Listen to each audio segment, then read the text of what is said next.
虽然我最后的学历是数学，不过其实我一开始是学管理的。如果你要问我最推崇的是哪个流派的管理学，我会毫不犹豫地说是明茨伯格派。组织的发展所需要的有能力的领导者的特质，一定是藏在他的日常行为中，而不是在他的想法中。这一点即使是退回到几百年前的日本战国也是一样的。今天的战国社畜系列，我将介绍关东的豪强后北条家的家主和武士们的日常生活方式，看看北条五代是如何成就了一方豪族。这里是巫女花散里演绎日本历史与传奇的频道，记得先点赞订阅哦。作为战国武将的先驱，铺设了北条五代基石的名将北条早云，他是以伊豆为基地开始扩大势力的。当时他借用了四町幕府将军足利义澄的威望，成功介入了上杉氏在关东的两大分支山内和上谷的争夺之中，借此形势铺设了后来传承给北条氏纲和北条氏康的北条五代的基石。作为创业者，北条早云坚持着健康克制的生活方式，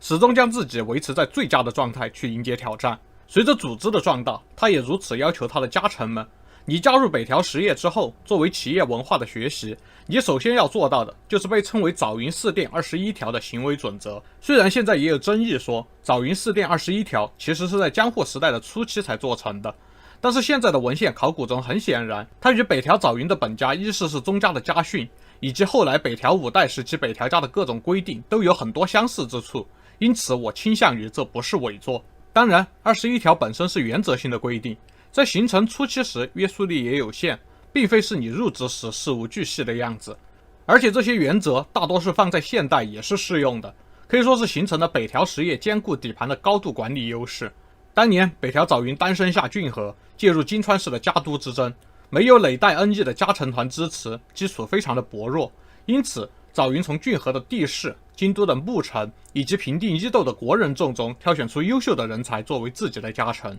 要统治这群行事风格完全不同的家臣是很不容易的。据说早云四殿21条也就是那个时候为了统一人心而创作的。另外，从应仁之乱开始到德川家康江户开幕的这段时间，武士们基本是没有生活规范，大部分人都是过着放纵的生活，他们之下的领民自然也是过不上安稳日子。要让这些人遵守最基本的生活规范并加以控制也并非易事，因此早云通过21条向家臣们展示了生活准则。从二代北条氏纲又开始使用鹿兽应稳的印章，向国人和民众们展示鹿和兽应该安稳平静这一治理愿景，展示了北条氏是可信赖的治理者，试图巩固支配体系。至于21条的内容，首先需要关注的就是第一条，它阐述了信仰神佛的重要性。早云将信仰作为家臣团统治的基础，证明了北条早云的人生观的中心就是对神佛的信仰。虽说看起来很洗脑，但是在北条实业的内部，这些内容被称为作为真正武士的21条坚持心得，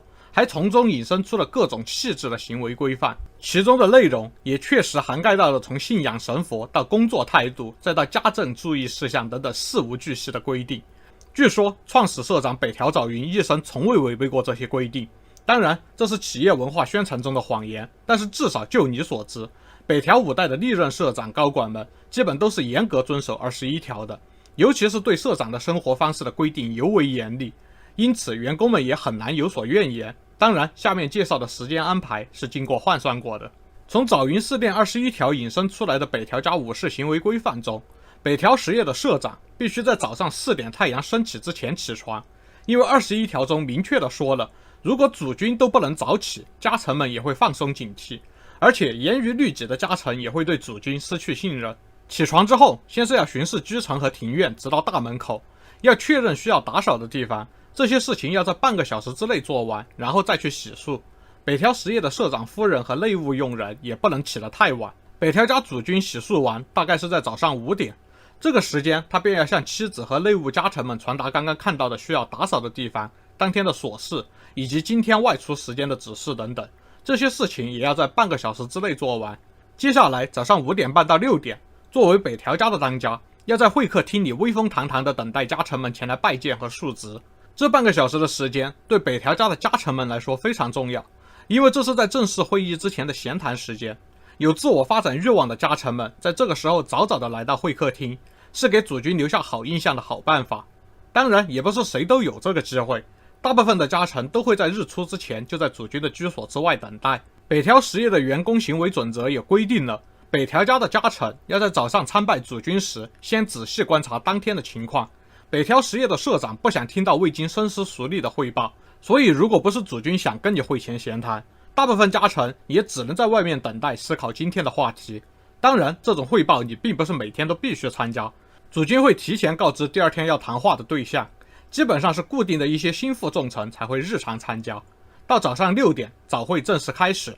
北条实业社长会和当天参加的家臣们一起处理领地内的政务和决算工作，讨论外交策略等等。这项工作会持续2个小时。不出意外的话，早上8点正式工作结束，在场的家臣们要和主君一起一边吃早餐一边继续闲谈。当然，便当是自带的。如果你说你忘了带，那可真是太糟糕了。在崇尚上严下宽的工作文化的北条实业中，即使是这种生活上的失误，也会被认为是不适合参与到决策核心。这顿饭因为是和家臣们一起，而且也有料亭政治的类似目的，所以时间会比较久。而且接下来的4个小时左右是社长灵机应变的时间，基本上是要处理政务的。这种正式工作的时间可以持续到下午1点左右。下午1点开始，北条家的当家就要进行武术和骑马的练习。如果上午的政务处理能够提早完成，那么就要把多出来的时间进行一段时间的武术和骑马的练习。因为初代社长北条早云曾经教训家臣说，文武弓马乃是合格武士的基本技能，这句话成了北条实业企业文化的一部分。到下午2点，社长的正式工作结束。如果仍有需要完成的政务的话，主君要主动加班，但是大体上要在这个时间结束政务，回到居所。在北条实业中，疯狂延长业务时间不会受到嘉奖，相反，经常不能按时完成计划会被认为是无能的体现，就是一种没有功劳的人才会晒苦劳的逻辑。2点到2点半，北条社长会回家巡视庭院，这次是要检查室内外有没有可疑的地方，房屋的围墙是否有破损，然后指示内务家臣进行必要的处理。下午3点开始的2个小时是晚餐以及和家人们相处的时间。当时标准的晚饭时间一般是下午2点到3点，但是作为主君，理应比家臣们工作更长时间，所以北条实业的社长要从3点开始晚餐，到5点为止是社长的私人时间，主要是留给家人的。从5点开始就到了社长的自我提升时间。如果不是特殊时期，北条家的当家每天都要在这里花1个小时的时间阅读书籍。此外，为了不忘记文字的重要性，作为北条家的主君，日常也应该给自己创造能够经常接触到文字的环境。到6点，北条社长的居所正式关门谢客。为了防止夜贼或者是袭击，要在日落之前关门。关门之后，除了规定的日常内务家臣之外，任何人不得进入主君的居所。6点到8点是社长的娱乐和书信时间，一般来说会用在联系朋友上，但是只到8点为止。因为北条实业明文规定了，无论如何晚上8点要准时上床睡觉，不要无谓的熬夜，这样浪费灯油也会影响第二天的工作效率。这就是北条家的家主一天的生活。新年等重要节日可以休息，据说1年总共就只有3到5天的休息日子。主君如此，你作为家臣武将也不能懈怠，感觉已经不能算是在给战国大名工作了，根本就是如同公家或者是牧臣。但是你还真想对了，由于源氏大本营镰仓是在北条家的势力之下，北条家有意利用这一点，把自己打扮成另一个幕府的官僚集团的样子。当然，北条实业中也不是所有的重臣都会被严格的约束日常行为，即使是北条早云这样的猛人，也还是会遇到那种想要收服却又无法驯服的人。而且任务特殊的时候，再过于形式化的约束就反而不利于解决问题了。北条家拥有2个在单一领域内俯瞰周围的所有大名的特殊部队，以海人一族为核心组成的北条水军，以及以风魔一族为核心组成的北条忍者部队。这2个部队在北条氏辉煌的时期的领导人，即使是到了今天依然赫赫有名，那就是富永直胜和风魔小太郎。从各种记录来看，这2个部队显然并不是严格受到早云四殿21条所约束，可能因为他们都算不上是典型的武士，所以约束武士的规定就没有办法强加给他们。古老军务语中记载了天正9年，甲斐的武田胜赖布阵于骏河的辅导员，风魔小太郎率领乱播众200人，深夜多次对武田阵地进行劫掠和纵火，使得武田军队混乱疲惫。当时武田军的敌人本应该是织田军，和北条氏的主要战争已经在前1年以武田家的战败大体收场了，可见忍者部队的自由度是相当高的，不用严格遵守工作的时间，也有充分的自主判断权限，王权特许，先斩后奏。而北条五代记中